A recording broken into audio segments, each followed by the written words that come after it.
Wassail beautiful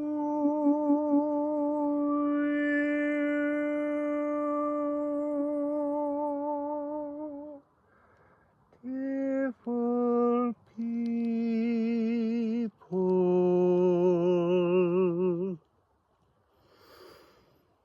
So, sitting under an amazing tree. It's a Japanese cedar. Oh, he said, don't call me that. So, I had such a fun day yesterday, going in all the wrong directions, doing my 180s. And I was thinking that I would do a full moon reading, but it doesn't feel like that's what I need to do. So, tomorrow, personally, for me, I have transiting Uranus coming into an exact conjunction with my natal Uranus and an exact opposition with my Chiron. And it's always felt very much like my primal wound was to always be so far ahead of the timeline that I existed in that it hurt, you know, decades ahead often, with things that I would know and understand. But also there is this energy that's been coming through and channeling through, because this transit will take place from now all the way through until the end of April 2026 because of retrograde movement. So it's going to keep passing by. And so I thought it would be interesting to ask what blessings, and it really is blessings, there's an energy of absolute now gratitude for things that are present in my life. And I'm hoping to post this 12 hours before it takes place, but also what I'm going to discuss here will have relevance to all of us, not just me. And I don't do personal readings very often. Well, they're not personal. Well, they are.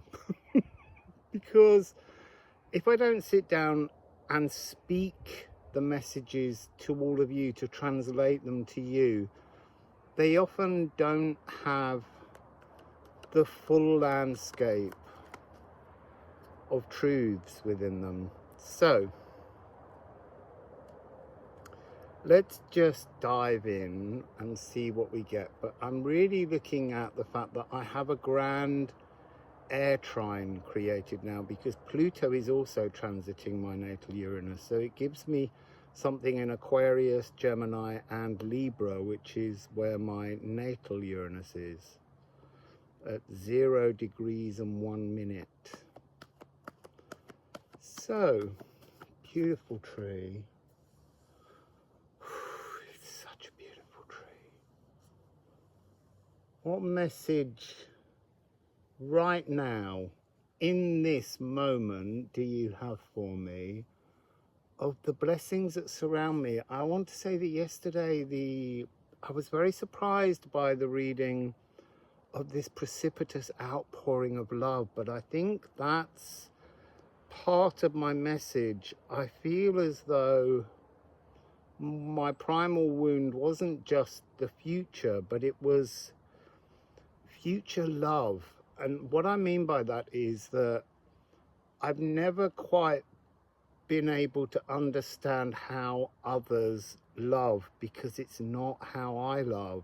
I want to say completely, but it's not that. I love in a way that I remember from living in another reality, in another realm, far in the future, when love is so much better understood. And there, look, that's exactly what we're talking about here. Regulus. To be in your element, to be in the peacefulness of true, absolute, full love. understanding that the warp and weft of everything, this tree is made from love. Everything is made from love. We are made from love when we first birth. And it's the distortions of love wrapping itself around the DNA, the cells of our current incarnation that creates the distortions. So, I am sonorous.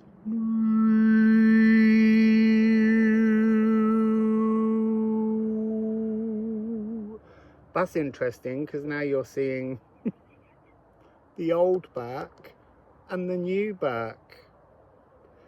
And that's got something to do with this. So look, the fact that Uranus has arrived in Gemini is the first time for us in our lifetimes. Well, unless you're very, very old. Elderly, let's say. Been around the block a few times. So this is a new opportunity, and there's a message which has been coming through this morning, which is the frustration of the slow speed of true alchemy and true healing. So what else is on the back that might be relevant? You see, it's interesting, this one has the same sovereign, unrecognizable creation aether guiding us, truly fluid and ecstatic elation, and life is laughter and love in every moment. I feel so much love at the moment, and that's because I'm living in the now. So what now blessings are surrounding me, but surrounding all of us? Virgo.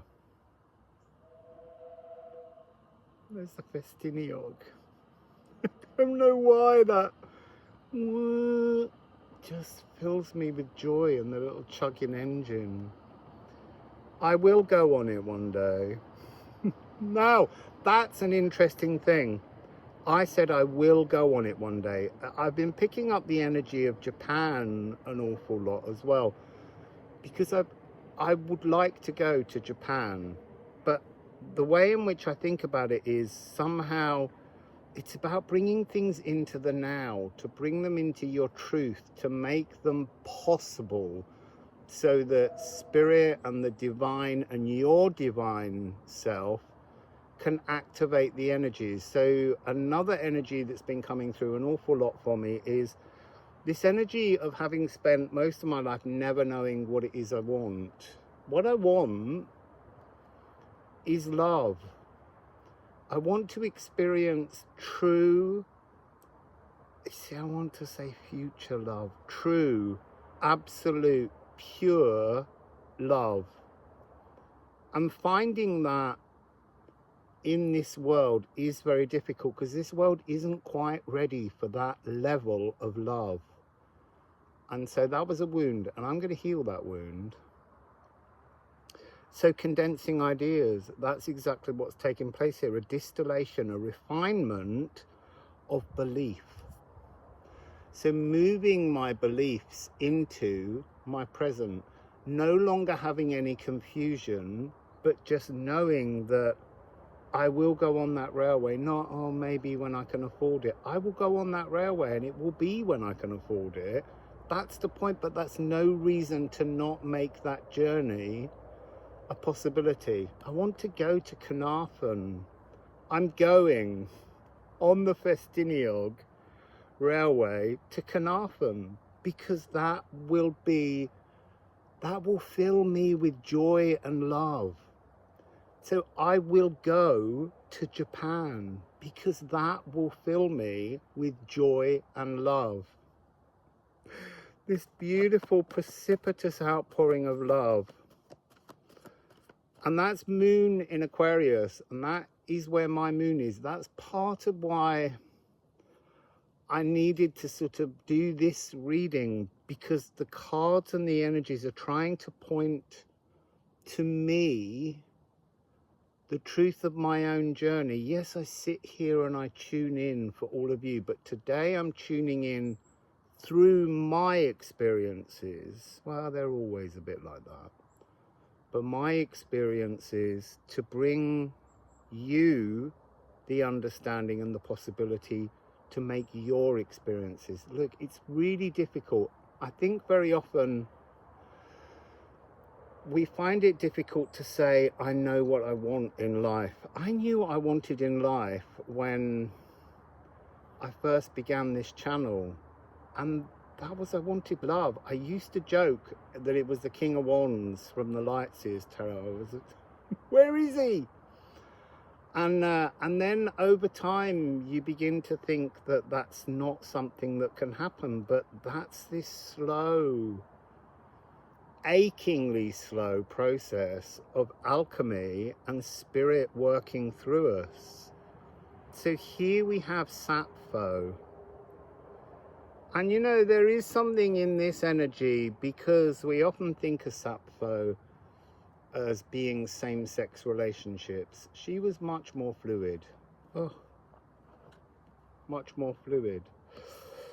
But there's something here about saying that being truly human, you see, being truly human is not the energy of being divinely human. And that's why I changed the wording on the card, because most of humanity hasn't yet wired in the capability to understand the fullness of love.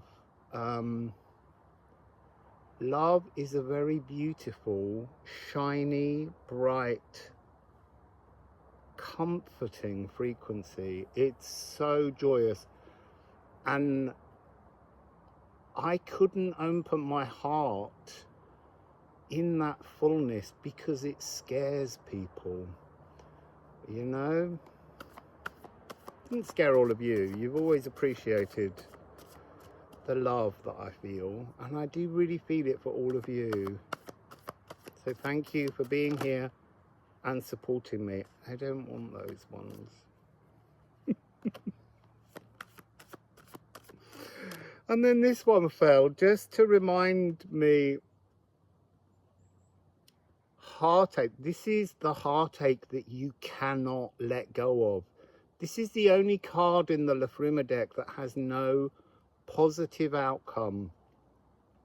It's an energy where we need to feel the choking of our soul, or we can't awaken this to something more blissful. This victimizes us. This earthbound love victimizes us, and it wrings out every drop of love from every thought. So Liffruma, thank you for that. How do we move it? How do we bring the blessings of other dimensional love, true love?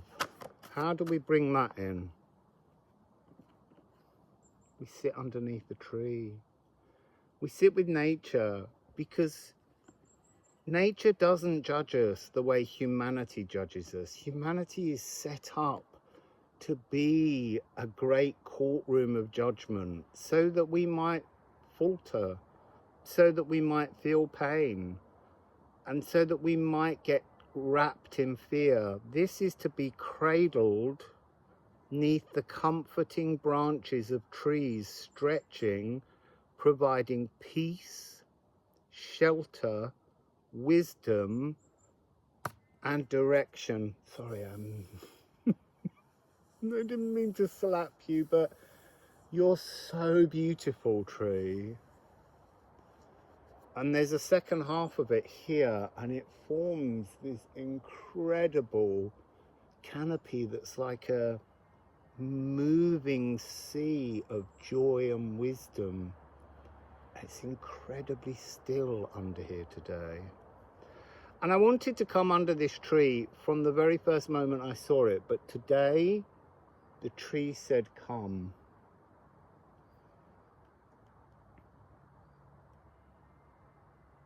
sacred shaded foliage. I'm just going to get another Liffruma. Oh, apparently I'm going to get a few.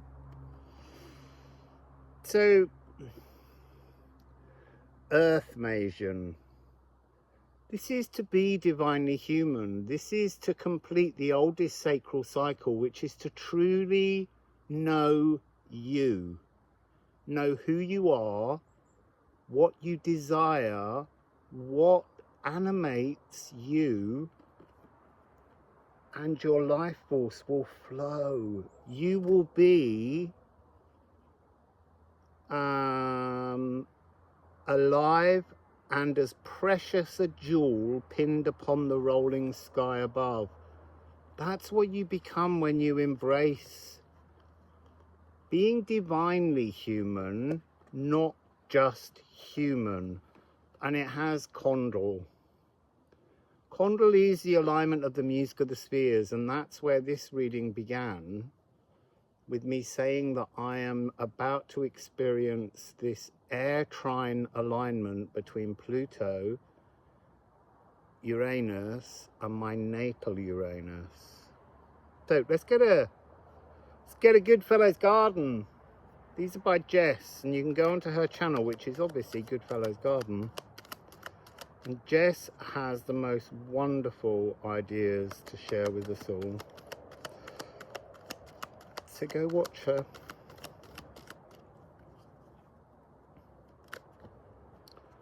So,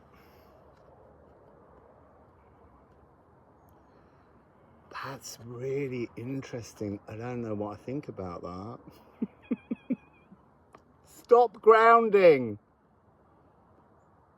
Stop grounding. Now that grounding one came out once recently with the hat. There's something about stop grounding. It's an air trine. It's an air trine. Go into the energy of spirit. Allow that energy to come forwards. There will be signs to disengage from your desire to micromanage your spiritual journey. Your spiritual journey must be fluid. It must be regular. This is to self-coronate. Remember, I did that in the woods down in Hastings, and I feel like I came here to this woods to experience the giant magnificence of these specimen trees here.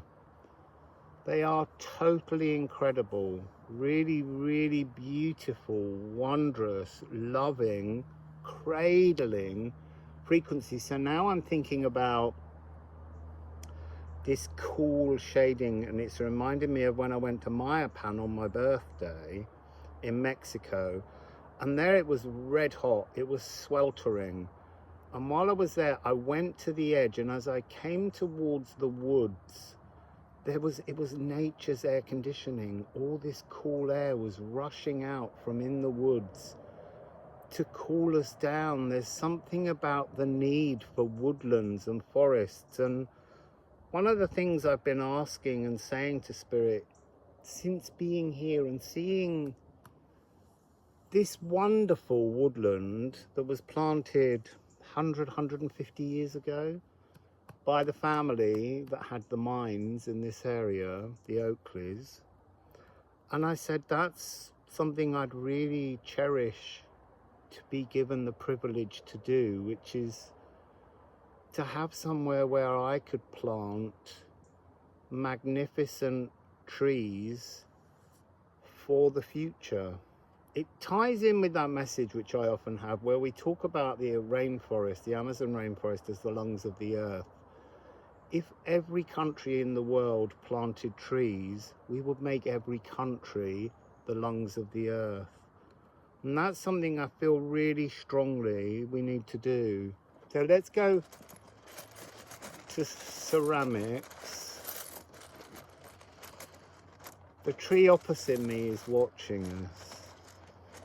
makes me shy.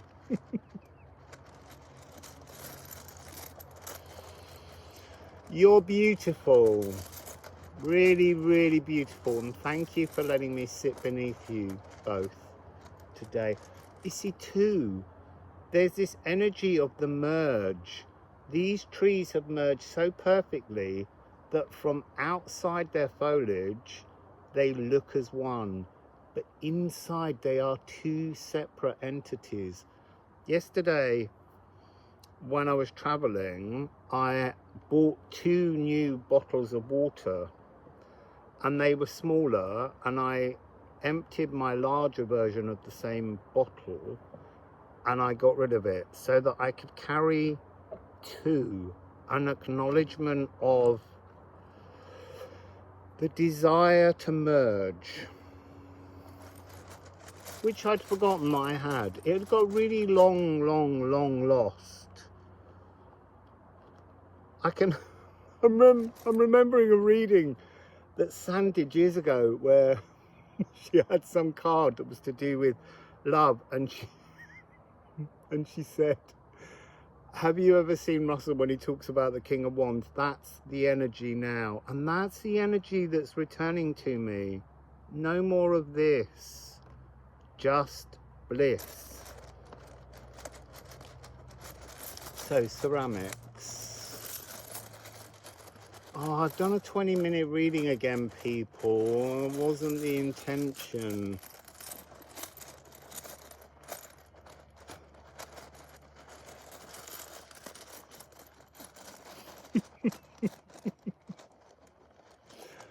Oh,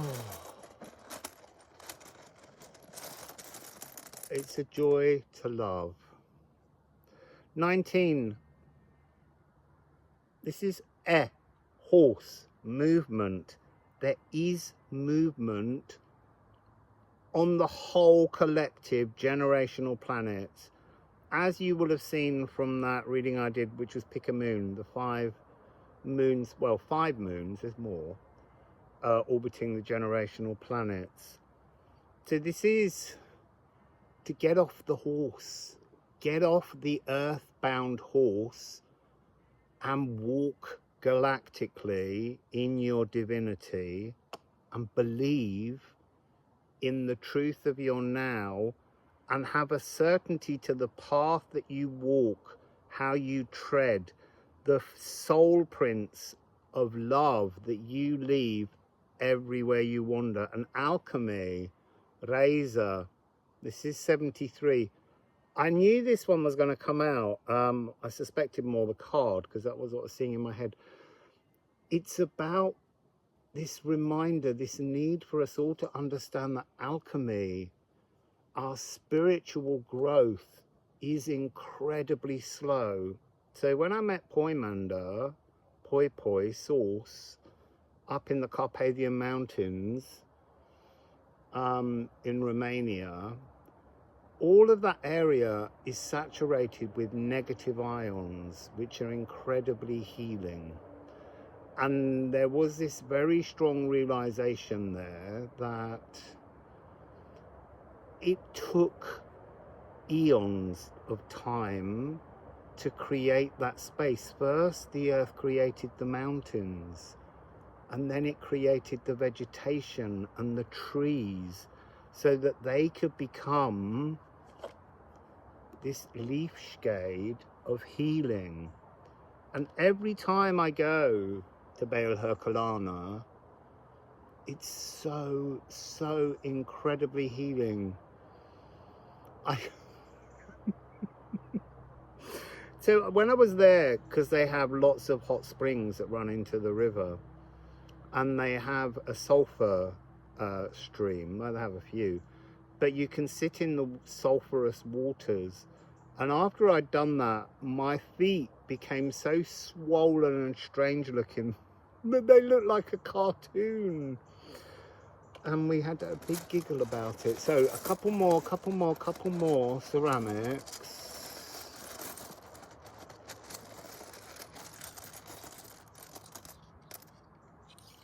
Three. Witchcraft. 65, 5-6. It's a mirror of my age. That's interesting because 56 came out in a reading the other day that Cindy was doing. And she was like, I don't know if you're 56. And I was like, well, how old am I? Oh, I am. So this is the mirror. Turn around, transform your thoughts, believe in yourself and believe in your divine possibilities, the endless possibilities, the miracles that you can create if you just turn your mind around and step into the now. And then we have Yana. This is beautiful. To weave a talismanic thread of love. This is Frigg. With another. But you have to weave a talismanic thread of love firstly with yourself. And that's what Earth Masion is talking about. The oldest sacral cycle completed. The oldest sacral cycle is to find a way to love yourself in a world of polarities. That's interesting. So it's weird, Hamir. And while I was holding the deck, I noticed it on the bottom, but I didn't turn it. This is the warp and weft of the love that I talked about, that makes everything, but is in a form distorted here. There is a grander, more magnificent frequency of love behind absolutely everything. Go on, one more from Jess.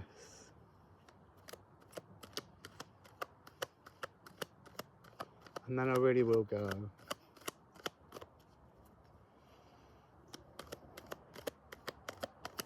See, I was expecting to ask about me, but it didn't come out that way, because that would be asking what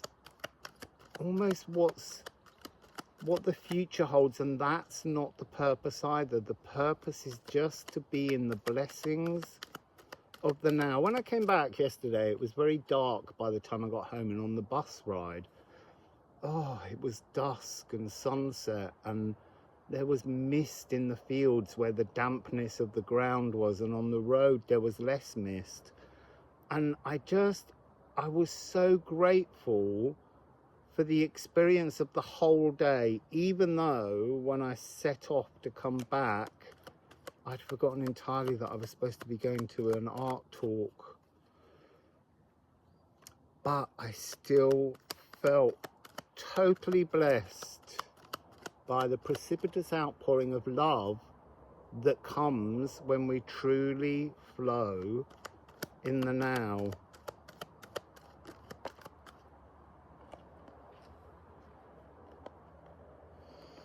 So, magic beans, there are opportunities. You see, there's a quantumly entangled opportunity between transiting Uranus and my Chiron, my wounds. And it's saying there is an opportunity with the kookaburra for laughter. I'd rather live a life of laughter, full of love, than to live a life in fear. I can't do fear anymore. It doesn't matter the stories that people bring me of fears. I can't even entertain them, because that makes them a possibility. That makes them stagnate our growth. And I'm only interested in growing, returning to, remembering the frequency of love, true love, that I was birthed with, that I came in with, that people have tried to curtail. I mean, even when young and knowing that you're gay, that is a really difficult energy to move through, to just accept that society is wrong when it says that same-sex relationships are wrong. It's not for them to judge, but it's an energy that I chose through my incarnation to move through, to have that energy of, you know, there is a frequency where you feel, because of that energy, like a fleeting sense of being wrong, being out of place, being not understood properly, and yet deep, always in your heart, we know why we are who we are and why we love who we love. There's some light codes flashing in now, because it's a really beautiful truth. And that line came up yesterday, the authentic sexuality. Go on then, one more, Jess. Naughty girl.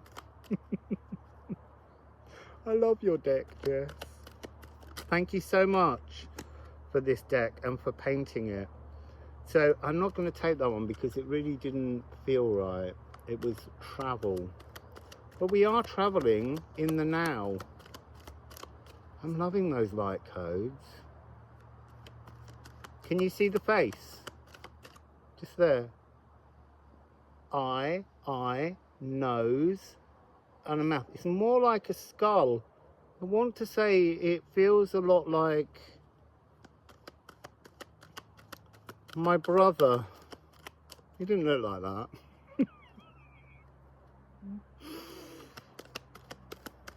But I feel him around me. I feel he's here, willing for me to understand those blessings. Oh, look, and he's really shining the light codes. Wow. Thank you, Barry.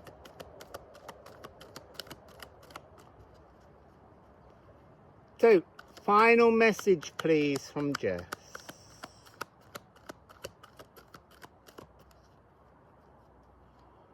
I just need to stop, and in my moment, just to say to all of you who watch, thank you. I have such gratitude for all of you, and also that I love you all. I love you all because I'm capable of that love.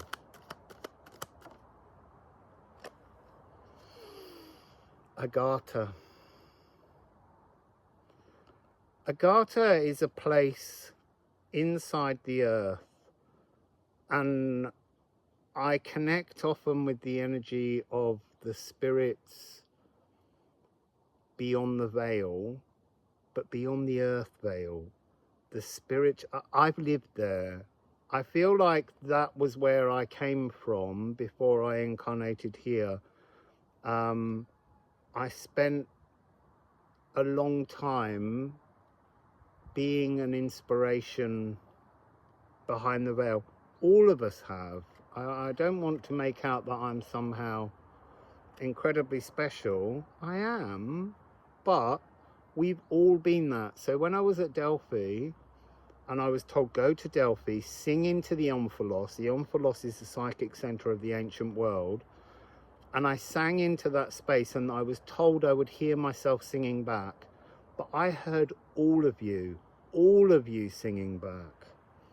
And it was really interesting when I came back from there, months later, I found a reading from San where she explained exactly that, pressing your face against the glass and seeing you looking back at yourself. It's almost like, it's like two timelines, or it's like you on either side of the veil, because the high priestess is coming up next too, right? And it's almost like coming right up to the veil, or to like a pane of glass, and kind of pressing your face to it and being able to see through to the other side. And what's over there is this you. It's you. It's what it looks like to me. We've all been behind the veil as an inspiration to others. And that's something which I think we need to remember. We need to tune in to that frequency and know what it is to inspire humanity. So, that's my beautiful reading. My brother's gone. Ooh, there's a lovely click in the back of my neck then. So, have a beautiful day. It's just under 12 hours to my exact transiting Uranus, trining my natal Uranus, and trining with retrograding Pluto. And there's the Festiniog. You see, there's a part of me that just wants to ask, because it's been in my head. One moment. So, what's this air trine trying to tell me now? Haumea. To birth instinctual trust.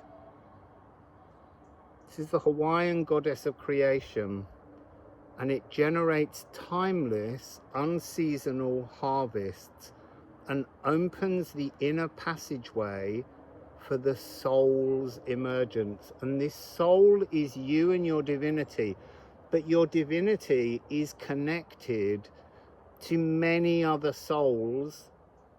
It's like there's a cosmic soul, an oversoul, a greater soul that is a collective.